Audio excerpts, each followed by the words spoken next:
L'ancienne Rome nous a donné des routes, des aqueducs et des batailles épiques, mais sous toute cette gloire se cachait un monde bien moins glamour. Des toilettes publiques avec des éponges partagées aux remèdes médicaux bizarres qui vous feraient vomir aujourd'hui. La vie quotidienne à Rome était remplie de pratiques qui semblent carrément dégoûtantes maintenant. Ce qu'ils considéraient comme normal pourrait vous retourner l'estomac. C'est délicieux, n'est-ce pas? Alors attachez votre ceinture alors que nous plongeons dans les habitudes sales, nauséabondes et fascinantes qui régnaient autrefois sur l'Empire romain. Vous avez été prévenus. Les cerveaux comme nourriture. Les cerveaux d'agneau étaient considérés comme une délicatesse dans la Rome antique et figuraient régulièrement dans la cuisine romaine. Bien que dans certains endroits, les cerveaux soient encore considérés comme une délicatesse aujourd'hui, ce plat plutôt inhabituel était apprécié par les Romains. Il était préparé de diverses manières, comme en ébullition, au four ou même frit, selon la recette. Un plat romain particulièrement créatif combinait des cerveaux d'agneau avec des œufs, du poivre et des pétales de rose, soulignant l'approche inventive des Romains en matière de cuisine. Les cerveaux étaient souvent assaisonnés avec un mélange d'épices, et l'inclusion d'ingrédients comme les pétales de rose démontrait leur volonté d'expérimenter avec des saveurs à la fois salées et aromatiques dans leurs repas. Pour les Romains, manger des cerveaux d'agneau n'était pas considéré comme inhabituel, mais plutôt comme une partie normale de leur régime alimentaire, surtout pour les riches. La consommation de ces abats était courante dans une société qui se vantait d'utiliser chaque partie d'un animal, de la viande aux organes internes. Cette ingéniosité ne concernait pas seulement l'optimisation de l'utilisation des ressources disponibles, mais aussi la démonstration de sophistication en cuisine. Dans la culture romaine, servir des plats élaborés, même ceux faits avec des ingrédients non conventionnels, était un signe de statut et de raffinement. Les cuisiniers étaient censés être créatifs, et les repas étaient souvent conçus pour surprendre et impressionner les invités par leur complexité et leur flair. Même si les cerveaux d'agneau étaient importants dans la cuisine romaine, les convives modernes ne les trouveraient probablement pas appétissants. L'idée de manger des cerveaux d'animaux, surtout en tant que plat principal, peut sembler troublante aujourd'hui en raison de la texture et des associations culturelles liées à la consommation de tels organes. Mais dans la Rome antique, c'était juste une autre bouchée de luxe. Avant de continuer, regardez ça. Dans la Rome antique, des rites de purification rares mais réels impliquaient des rituels bizarres comme celui-ci, où un prêtre frottait de la graisse animale, du sang et même de la sueur fermentée sur la tête d'un homme choisi. On croyait que cela purifiait le péché et canalisait la faveur divine. Cela ne se produisait pas souvent, mais quand c'était le cas, c'était désordonné. Moment sacré ou horreur d'hygiène ancienne. Commenté ci-dessous. Abandon des nourrissons non désirés. L'infanticide et l'abandon des nourrissons non désirés étaient des pratiques tragiquement courantes dans la Rome antique, reflétant les dures réalités de la société romaine. Les bébés, surtout ceux nés dans des familles de pauvres ou défavorisées, étaient parfois considérés comme des fardeaux s'ils étaient indésirés ou si la famille ne pouvait pas se permettre de les élever. Les nourrissons pouvaient être laissés pour mourir dans les rues, abandonnés près des dépotoirs ou exposés aux éléments. Cette pratique était souvent négligée ou acceptée, car elle était largement considérée comme la décision de la famille, en particulier celle du pater familias, le chef de famille masculin, qui avait l'autorité de décider si un enfant serait élevé ou abandonné.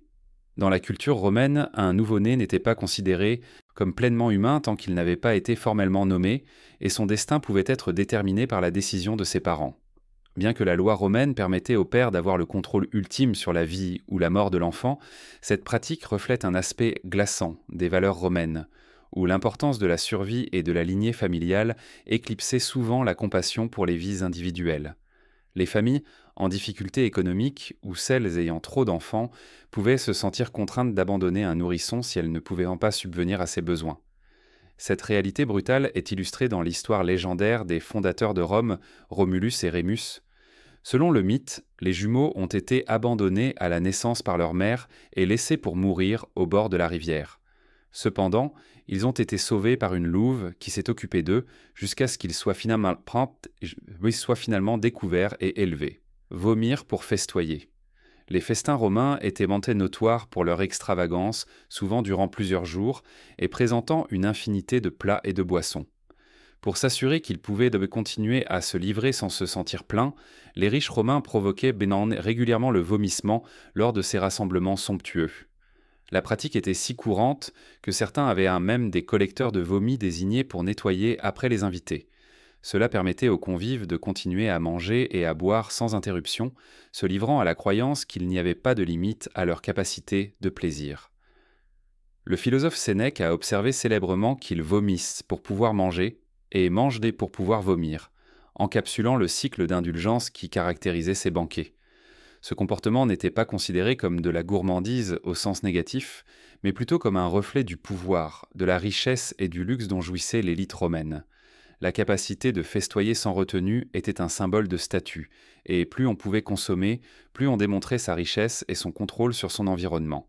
Cette pratique souligne le mode de vie excessif de la classe supérieure romaine, où l'indulgence était perçue comme un signe de raffinement et de sophistication. Bien que l'idée de vomir pour continuer à manger puisse sembler répugnante aujourd'hui, c'était une caractéristique courante des banquets romains, mettant en évidence la décadence et l'excès qui définissaient tôt leurs rassemblements les plus opulents. La quête constante de plaisir sans égard pour la modération reflète les valeurs de la société romaine antique, où le plaisir personnel et la gratification étaient souvent prioritaires au-dessus de tout. Le fumier animal comme médecine. Le fumier animal était utilisé pour traiter les blessures et les maladies dans la Rome antique, où il était considéré comme une substance médicinale unique mais précieuse. Malgré sa nature désagréable, les Romains croyaient que le fumier séché au soleil avait des propriétés curatives, et il était couramment utilisé par des personnes de toute classe sociale. Le fumier était souvent appliqué à l'extérieur sur des blessures, des abrasions et des blessures pour favoriser la guérison. Ses propriétés étaient censées aider à nettoyer la plaie et à prévenir l'infection, agissant comme un antiseptique à une époque sans antibiotiques modernes. L'utilisation de fumier n'était cependant pas limitée aux applications externes. Il était également ingéré comme remède pour augmenter l'énergie et traiter la fatigue. Certains Romains croyaient que consommer de petites quantités de fumier pouvait fournir force et vitalité, surtout pour les individus souffrant d'épuisement ou de faiblesse. Le fumier était généralement séché et traité avant d'être consommé, avec l'idée qu'il aiderait à restaurer les niveaux d'énergie du corps. Bien que cette pratique puisse sembler épouvantable pour nous aujourd'hui, elle était ancrée dans les croyances médicinales romaines, où les substances naturelles étaient souvent utilisées dans le processus de guérison. Le fumier animal, en particulier celui d'animaux spécifiques comme les vaches ou les chevaux, était valorisé pour ses prétendus bienfaits thérapeutiques. Les médecins romains ou médicis utilisaient divers sous-produits animaux, y compris le fumier, aux côtés d'herbes, d'huile et d'autres substances naturelles pour traiter une gamme de maladies. La croyance dans les propriétés médicinales du fumier reflétait l'ingéniosité des Romains à utiliser les ressources disponibles, surtout à une époque où la médecine était encore en développement et de nombreux remèdes étaient basés sur l'expérimentation. Exécution dans un sac. La punition romaine de la poénacule était l'une des formes d'exécution les plus horrifiques et brutales, réservée spécifiquement à ceux condamnés pour parricide ou pour avoir tué leur père. La punition consistait à placer la personne condamnée dans un grand sac, avec une variété d'animaux vivants, généralement des serpents, des chiens, des coqs et des singes. Une fois scellé à l'intérieur du sac avec ces créatures, l'individu était jeté dans l'eau, généralement une rivière ou la mer. L'exécution était réalisée de telle manière que le condamné se noie ou rencontre sa fin à cause des attaques des animaux confinés avec lui. L'objectif de la poénacule était double, garantir une mort douloureuse et prolongée et servir de dissuasion sévère pour les autres. Les animaux à l'intérieur du sac, souvent venimeux ou agressifs, contribuaient à la terreur de la punition, garantissant que la victime souffrirait dans ses derniers moments de vie. L'inclusion d'animaux vivants dans le sac ajoutait un élément troublant d'imprévisibilité et de sauvagerie, symbolisant la gravité du crime. On croyait qu'en utilisant une méthode aussi grotesque et humiliante, les autorités romaines pouvaient infliger une juste rétribution pour l'offense inimaginable du parricide. Bien que cette pratique puisse sembler barbare et extrême selon les normes d'aujourd'hui, elle souligne l'approche stricte des Romains en matière de justice, en particulier pour les crimes qui menacent l'ordre social. La peine ne concernait pas seulement la punition, mais visait à envoyer un message clair sur la sainteté de la famille et les conséquences sévères de la violation de ce lien. L'urine était utilisée pour la lessive. L'urine était considérée comme une ressource précieuse avec de nombreuses applications utiles dans la Rome antique, plutôt que d'être jetée comme déchet. L'une des applications les plus importantes était dans la lessive, où l'urine humaine et animale était utilisée comme un puissant agent nettoyant. L'urine contient de l'ammoniac, qui est un détergent naturel efficace décomposant les graisses et les taches. Les Romains ont réalisé cette propriété et ont commencé à utiliser l'urine pour blanchir leurs vêtements, en particulier les précieuses toges blanches. Pour renforcer son pouvoir nettoyant, il fermait trop l'urine, lui permettant de vieillir et d'augmenter sa teneur en ammoniac, la rendant encore plus efficace pour nettoyer les tissus. Les travailleurs de la lessive, connus sous le nom de foulons, faisaient en tremper les vêtements dans des cuves d'urine, puis utilisaient en eux une technique de piétinement sur les vêtements pour agiter le tissu, aidant à soulever la saleté et les taches. Le résultat était des vêtements plus propres et plus blancs, bien que le processus laissait probablement une forte odeur désagréable. Pour les Romains, cependant, le pouvoir nettoyant de l'urine fermentée était plus important que tout inconfort causé par son odeur. L'urine était également utilisée à d'autres fins. Elle était employée pour teindre le cuir, car l'ammoniac aidait à ouvrir les pores du matériau, permettant aux teintures de s'absorber plus efficacement. De plus, l'urine servait d'engrais en agriculture, sa riche teneur en azote fournissant des nutriments essentiels aux plantes. En fait, les Romains valorisaient tellement l'urine qu'elle était taxée. L'empereur Vespasien a célèbrement imposé une taxe sur la collecte d'urine, qui est devenue connue sous le nom de taxe sur l'urine. Garum, la sauce de poisson fermentée. Le garum était un ingrédient bien aimé et essentiel de la cuisine romaine antique, servant de type de sauce de poisson fermentée. Il jouait un rôle dans la cuisine romaine similaire à celui du ketchup ou de la sauce soja moderne, utilisé pour assaisonner une grande variété de plats, des viandes aux légumes, et même dans les sauces et les ragoûts. Le garum était généralement fabriqué en mélangeant de petits poissons tels que des sardines, des maquereaux ou des anchois avec du sel et de la saumure. Ce mélange était ensuite laissé à fermenter dans de grandes cuves, souvent exposées au soleil pendant 2 à 3 mois. Pendant ce temps, les poissons se décomposaient, se transformant en une substance liquide nauséabonde. Le processus de fermentation nécessitait de la patience et des soins réguliers, car le mélange devait être remué quotidiennement pour garantir une fermentation correcte. Au fil du temps, les poissons pourrissaient, et le liquide qui en résultait était collecté et utilisé comme garum. La sauce elle-même était connue pour sa saveur forte et salée et sa capacité à rehausser le goût des aliments avec une qualité umami savoureuse. Les chefs romains et les cuisiniers amateurs appréciaient le garum, et il était ajouté à tout, des plats de poisson aux viandes, et même utilisé dans les casses, vinaigrettes et les condiments. Bien que le garum soit largement utilisé, de nombreuses sensibilités modernes trouveraient pour son odeur puissante et désagréable, résultant de la décomposition des poissons rebutante. L'idée même de laisser pourrir du poisson frais pendant des mois pourrait rendre les cuisiniers contemporains hésitants à essayer de fabriquer du garum eux-mêmes. Pourtant, la sauce était très appréciée à Rome, et de nombreuses recettes en faisaient un appel. Elle était vendue en différentes qualités, les versions les plus chères et raffinées étant réservées à l'élite, tandis que des variétés plus courantes étaient disponibles pour le grand public. Numéro 9. Huile parfumée pour le bain. L'idée d'hygiène personnelle dans la Rome antique était très différente de ce qu'elle est aujourd'hui. Sans savon moderne ni produits de nettoyage synthétique, les Romains s'appuyaient fortement sur l'huile d'olive et les huiles essentielles pour nettoyer et prendre soin de leur peau. La méthode consistait à appliquer de généreuses quantités d'huile d'olive sur le corps, souvent mélangée à d'autres huiles aromatiques pour le parfum. Cette huile était ensuite raclée de la peau à l'aide d'un outil appelé strigile, un instrument en métal courbé généralement fabriqué en bronze ou en fer. Le strigile aidait à enlever la saleté, la sueur et les impuretés de la peau, la laissant propre et lisse. Il avait également l'avantage supplémentaire d'exfolier la peau, en éliminant les cellules mortes et en favorisant la circulation.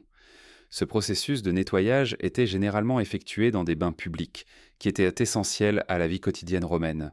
Les bains publics n'étaient pas seulement des lieux pour se laver, ils étaient d'importants centres sociaux, où les gens pouvaient se rassembler, se détendre et engager des conversations. Ces bains comportaient souvent une série de salles avec des températures variées, telles que le tépidarium qui signifie salle chaude, le caldarium signifiant salle chaude, et le frigidarium ou salle froide, conçu pour aider les utilisateurs à ouvrir leurs pores, nettoyer leur corps et détendre leurs muscles. Se baigner était une expérience communautaire, et le rituel d'huilage et de raclage en faisait partie intégrante. Bien que cette méthode de nettoyage puisse sembler inhabituelle à nos yeux, les Romains attachaient une grande importance à l'hygiène personnelle, la considérant comme un reflet de leur statut social et de leur bien-être. De plus, l'utilisation d'huile parfumée ajoutait un élément de luxe et de sophistication à leur routine. Numéro 10. Nourrir les morts. Dans la culture romaine antique, la mort n'était pas perçue comme la fin de l'existence, mais plutôt comme une transition vers l'au-delà. Dans le cadre de cette croyance, les Romains s'engageaient dans la tradition inhabituelle de nourrir les morts. Les archéologues ont découvert des preuves de cette pratique dans des tombes romaines, où des restes de nourriture, y compris de la viande animale, étaient placés aux côtés des défunts. Cette pratique était ancrée dans la croyance que les morts avaient un besoin de subsistance pour prospérer dans l'au-delà. Les cochons étaient l'offrande la plus courante car ils étaient traditionnellement associés à la déesse Cérès, la divinité de l'agriculture et de la fertilité. Cependant, les archéologues ont également découvert les restes d'animaux plus inhabituels comme des renards dans des sites funéraires, suggérant que des animaux spécifiques pouvaient avoir été choisis pour des raisons particulières, peut-être liées au statut social de l'individu ou à ses croyances personnelles. Ces offrandes étaient destinées à nourrir le défunt et à garantir son confort dans l'au-delà, soulignant l'importance d'honorer et d'apaiser les esprits des morts. Dans certains cas, les Romains utilisaient des tuyaux pour verser du miel, du vin et de la nourriture dans les tombes, symbolisant davantage leur engagement à prendre soin de leurs proches décédés. Le versement de liquide dans la tombe était perçu comme un moyen de fournir aux morts les mêmes plaisirs qu'ils avaient appréciés de leurs vivants, s'assurant qu'ils étaient bien nourris dans le royaume spirituel. Cet acte servait également de moyen de maintenir un lien avec le défunt, renforçant la croyance que la mort n'était pas une séparation définitive, mais plutôt une continuation de l'existence sous une autre forme. Numéro 11. Méthode contraceptive inhabituelle. Les femmes dans la Rome antique cherchaient des moyens de contrôler leur fertilité, utilisant fréquemment des solutions inventives et parfois non conventionnelles, même si les méthodes contraceptives étaient très différentes de celles que nous utilisons aujourd'hui. L'une des formes de contraception les plus courantes impliquait l'utilisation de spermicides. Les femmes romaines utilisaient une variété de substances, y compris de l'huile d'olivrance, du miel et même des excréments d'éléphants. L'idée derrière ces substances était qu'elles pouvaient créer une barrière contre les spermatozoïdes, empêchant ainsi la fécondation. Bien que ces substances puissent sembler étranges selon les normes d'aujourd'hui, elles faisaient partie d'un ensemble plus large de remèdes naturels et de connaissances transmises à travers les générations. En plus des spermicides, des barrières physiques étaient également employées.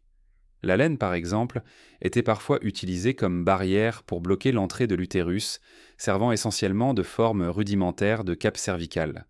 Ces barrières étaient insérées dans le vagin avant les rapports sexuels, offrant une méthode primitive de prévention de la grossesse. L'utilisation de la laine comme contraceptif n'était pas entièrement efficace, mais c'était une pratique courante en raison de la disponibilité du matériau. De plus, les femmes romaines s'appuyaient parfois sur des pratiques superstitieuses, croyant que certains amulettes ou charmes pouvaient les protéger contre la grossesse. Parmi celles-ci se trouvaient des amulettes fabriquées à partir de corps d'araignée, qui étaient censées avoir des propriétés magiques ou protectrices. La croyance dans le pouvoir de tels charmes reflète l'entrelacement de la médecine populaire et de la superstition dans la culture romaine. La sueur de gladiateurs comme marchandise. Les gladiateurs n'étaient pas seulement des combattants habiles dans la Rome antique, ils étaient également des figures bien connues. Leur célébrité dépassait l'arène et leur sueur, considérée comme un symbole de leur prouesse physique, était très convoitée. Après des combats intenses, la sueur et la saleté des gladiateurs étaient collectées à l'aide d'un outil appelé strigile. Cet outil était utilisé pour racler la sueur, la saleté et l'huile de leur corps, créant un mélange qui était ensuite vendu à l'extérieur des arènes. La demande de sueur de gladiateurs venait de femmes romaines riches qui croyaient qu'elle avait des propriétés spéciales. Certaines considéraient la sueur comme un aphrodisiaque, croyant qu'elle pouvait améliorer leur attrait sexuel. D'autres pensaient qu'elle avait des bienfaits pour la beauté, l'utilisant comme crème faciale pour améliorer leur teint et leur peau. Cette fascination pour la sueur de gladiateurs révèle à quel point les Romains mêlaient leur admiration pour la force physique et la superstition à leurs soins personnels. La pratique souligne le statut social que les gladiateurs occupaient dans la société romaine. Malgré leur rôle de combattants dans des spectacles brutaux, ils étaient souvent vus comme des symboles de force, de courage et de virilité, des qualités que beaucoup cherchaient à imiter ou à tirer profit. Les femmes riches, désireuses de tirer parti de tout avantage en matière de beauté ou d'amour, se tournaient vers la sueur de gladiateur comme une marchandise, élevant encore davantage le statut du gladiateur au-delà de celui de simple combattant. Bien que l'idée d'utiliser la sueur comme traitement de beauté puisse sembler étrange aujourd'hui, elle souligne l'obsession romaine pour l'apparence personnelle et les efforts qu'ils étaient prêts à déployer pour obtenir des améliorations perçues de leur beauté. Le sang de gladiateur comme médecine. Les procédures médicales dans la Rome antique étaient souvent étroitement liées à la spiritualité et à la superstition plutôt qu'à la connaissance scientifique. Les Romains croyaient que les maladies pouvaient être causées par des forces surnaturelles, et la guérison était considérée comme un don divin, nécessitant souvent des rituels ou des remèdes qui peuvent sembler bizarres aujourd'hui. L'une des pratiques les plus inhabituelles était l'utilisation du sang et du foie de gladiateurs comme traitement pour l'épilepsie. Les gladiateurs, connus pour leur force et leur bravoure dans l'arène, étaient vus non seulement comme des guerriers, mais aussi comme possédant des qualités surnaturelles. La croyance était que leur vitalité et leur force pouvaient être transférées à d'autres, notamment dans le cas de maladies considérées comme liées à des forces divines. Lorsqu'un gladiateur était tué au combat, son sang et son foie étaient récoltés et consommés comme médicaments, en particulier pour ceux souffrant d'épilepsie.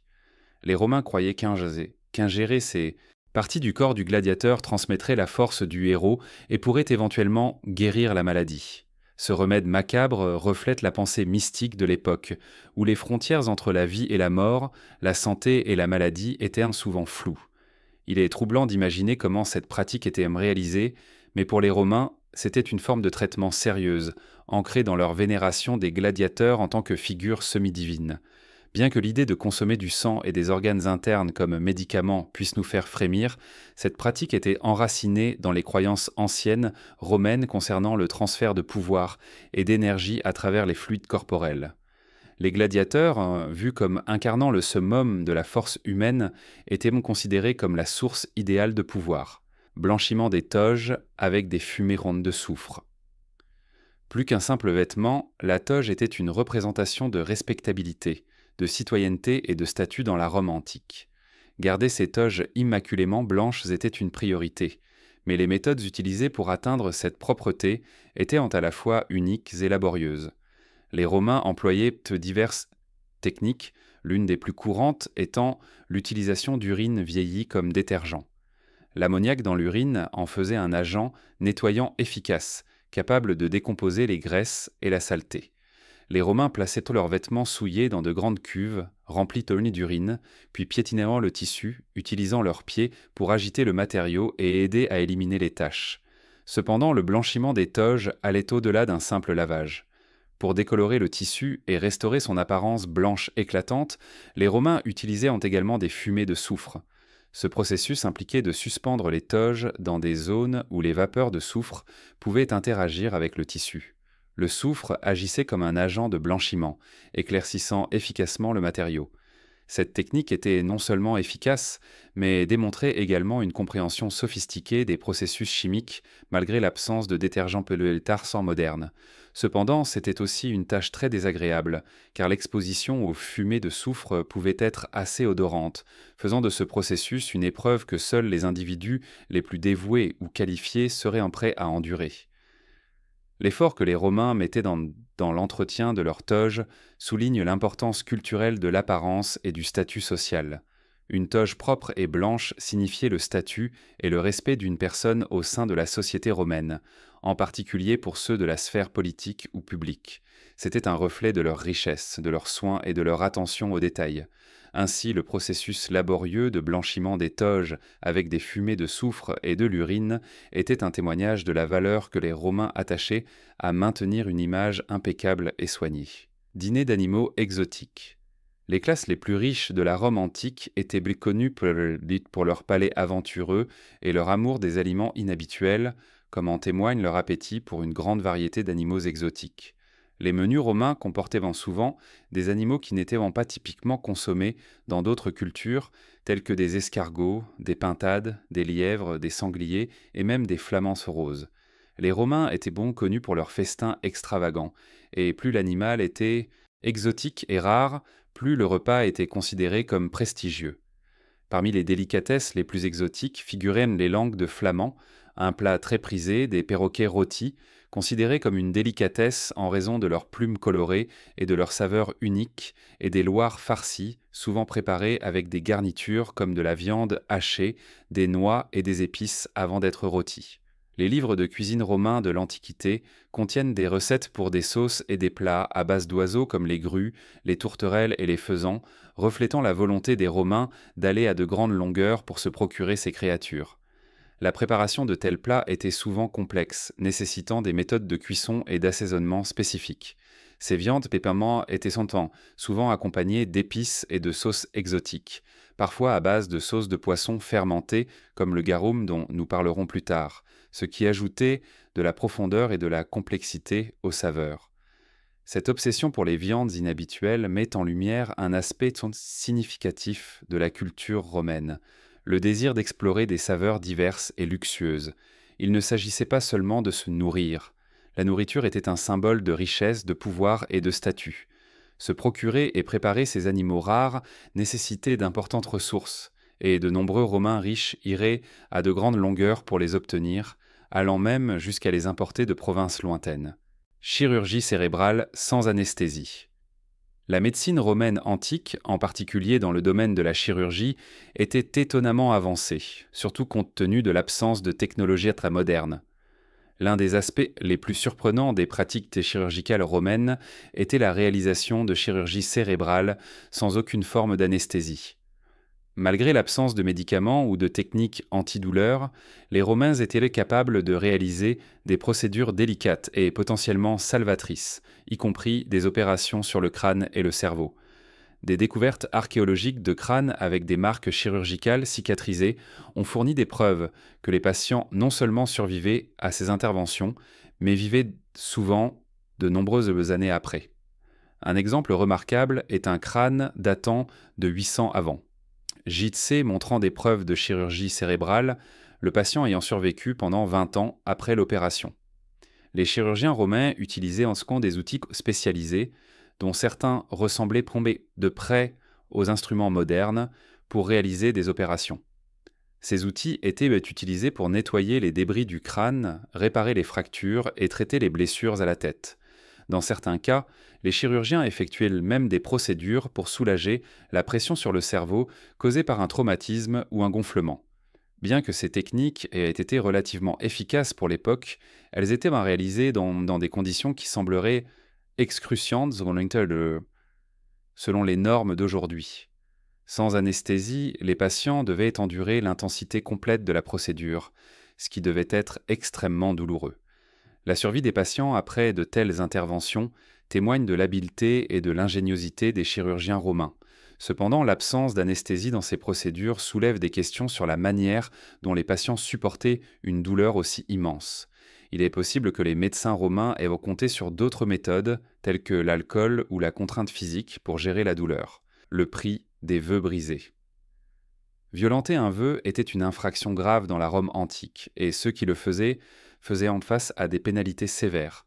Les hommes qui rompaient leurs vœux étaient déclarés homosacères, un statut qui les marquait comme des parias dans la société romaine. Une fois étiquetés comme homosacères, ces individus perdaient tous leurs droits légaux, y compris le droit de posséder des biens ou de demander une protection légale.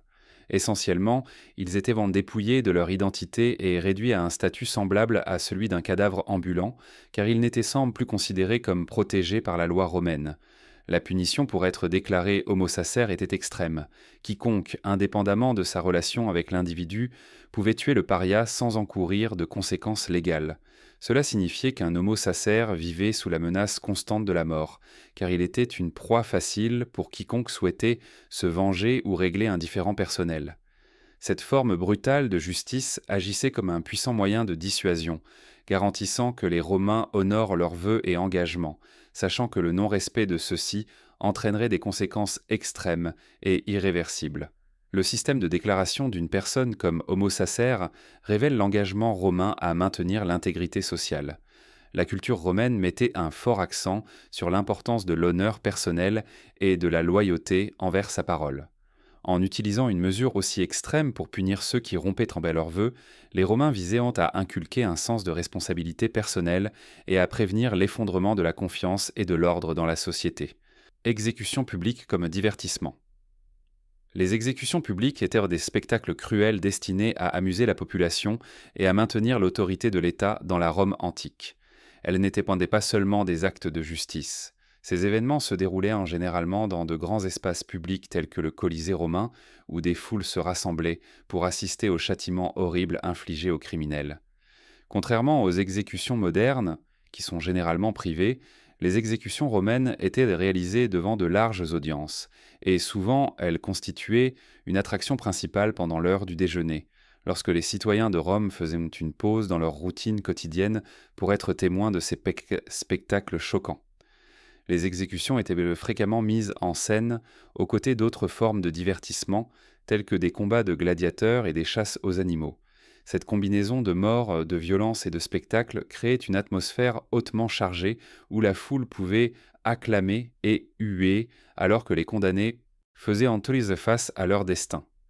Les méthodes d'exécution variaient, certains criminels étant crucifiés, brûlés vifs ou jetés aux animaux sauvages.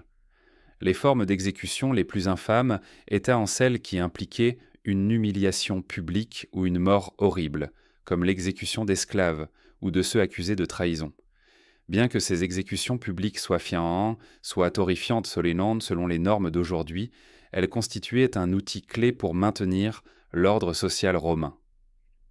La nature macabre de la punition servait de moyen de dissuasion publique, avertissant les citoyens des conséquences sévères de la violation de la loi. Dans une société où la loi et l'ordre étaient cruciaux pour le fonctionnement de l'Empire, ces actes brutaux étaient vraiment considérés comme nécessaires pour dissuader la criminalité et maintenir le pouvoir de l'État. Toilettes publiques et éponges. Les systèmes d'assainissement romains étaient impressionnamment avancés pour leur époque, avec des bains publics et des latrines bien conçues, reliés par des drains couverts, permettant une élimination relativement efficace des déchets. Ces installations publiques étaient souvent de grands espaces communautaires où les Romains pouvaient y socialiser tout en s'occupant de leurs besoins d'hygiène personnelle. Cependant, un aspect de l'assainissement romain qui peut sembler troublant aujourd'hui était leur méthode de nettoyage après avoir utilisé les toilettes. Au lieu de papier toilette, les Romains utilisaient une éponge de mer commune attachée à un bâton, connu sous le nom de tersorium. Après avoir utilisé la latrine, les individus se nettoyaient en trempant l'éponge dans l'eau, l'utilisant pour s'essuyer, puis la rinçant dans un canal d'eau courante à proximité. Cette pratique communautaire, où plusieurs personnes utilisaient la même éponge, soulève des préoccupations concernant l'hygiène personnelle.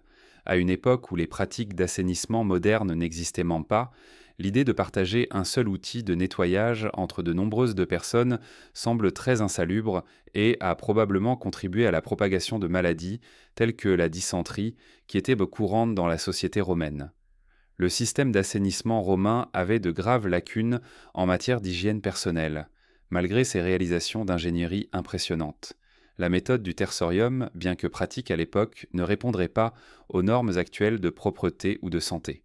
La nature communautaire des éponges mettait en évidence le manque de compréhension de la théorie des germes et de l'importance de prévenir la contamination croisée. L'utilisation d'éponges partagées, combinée à des latrines publiques bondées, a probablement facilité la propagation des maladies au sein des communautés romaines, mettant en évidence les limites de leurs innovations en matière d'assainissement. Pensez-vous que notre monde moderne a ces moments dégoûtants ? La Rome antique bat tous les records. Des horreurs d'hygiène aux remèdes répugnants, Il est clair que leur normalité était tout sauf propre.